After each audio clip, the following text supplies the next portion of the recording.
राजस्थान में कांग्रेस नेताओं पर ईडी की कार्रवाई के बीच विधानसभा चुनाव के लिए पार्टी की ओर से 19 और नए नामों की घोषणा कर दी गई है। कांग्रेस की ओर से जारी तीसरी लिस्ट में जयपुर के अलावा सीकर और भरतपुर संभाग के भी कई नामों को फाइनल किया गया है। राजस्थान विधानसभा चुनाव को लेकर बीजेपी कांग्रेस की ओर से अभी तक अपने प्रत्याशियों की दो सूची जारी की जा चुकी थी। वहीं आज यानी कि गुरुवार को कांग्रेस की अपनी तीसरी लिस्ट भी जारी कर दी गई है। 26 अक्टूबर की शाम सीईसी की ओर से 19 उम्मीदवारों की घोषणा की गई है। कांग्रेस की ओर से जारी तीसरी लिस्ट में जयपुर के अलावा कोटा, शेखावाटी और भरतपुर संभाग के भी कई नामों को फाइनल किया गया है।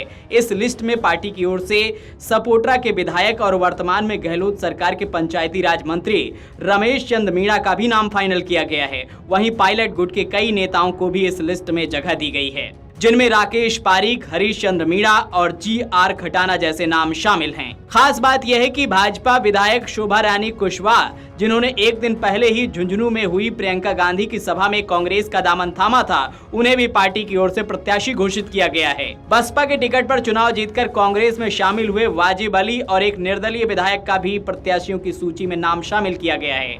कांग्रेस अब तक 95 प्रत्याशियों के नाम घोषित कर चुकी है। पहली सूची में 33 और दूसरी लिस्ट में 43 प्रत्याशियों के नामों का ऐलान किया गया था। वहीं अब तीसरी सूची में 19 प्रत्याशियों के नाम घोषित कर दिए गए हैं। प्रत्याशियों की पहली और दूसरी लिस्ट की तरह तीसरी लिस्ट में भी कांग्रेस ने वही पुराना फॉर्मूला अपनाया है। मौजूदा विधायकों को तवज्जो देते हुए फिर से प्रत्याशी घोषित किए गए हैं।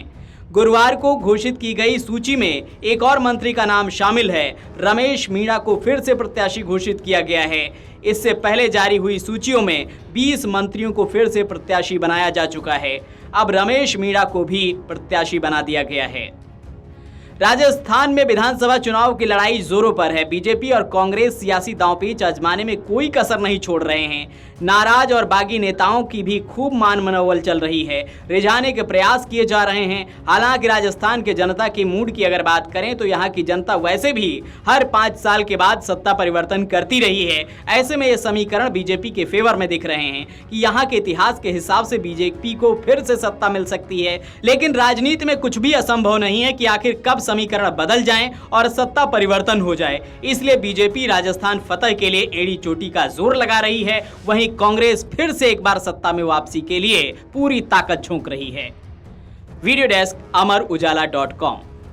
अगर आप ये वीडियो YouTube पर देख रहे हैं तो हमारे चैनल को सब्सक्राइब करें और बेल आइकन को दबाना ना भूलें। अगर आप Facebook पर ये वीडियो देख रहे हैं तो हमारे पेज को लाइक करें। अगर आप ये वीडियो YouTube पर देख रहे हैं तो हमारे चैनल को सब्सक्राइब करें और बेल आइकन को दबाना ना भूलें। अगर आप Facebook पर ये वीडियो देख रहे हैं तो हमारे पेज को लाइक करें।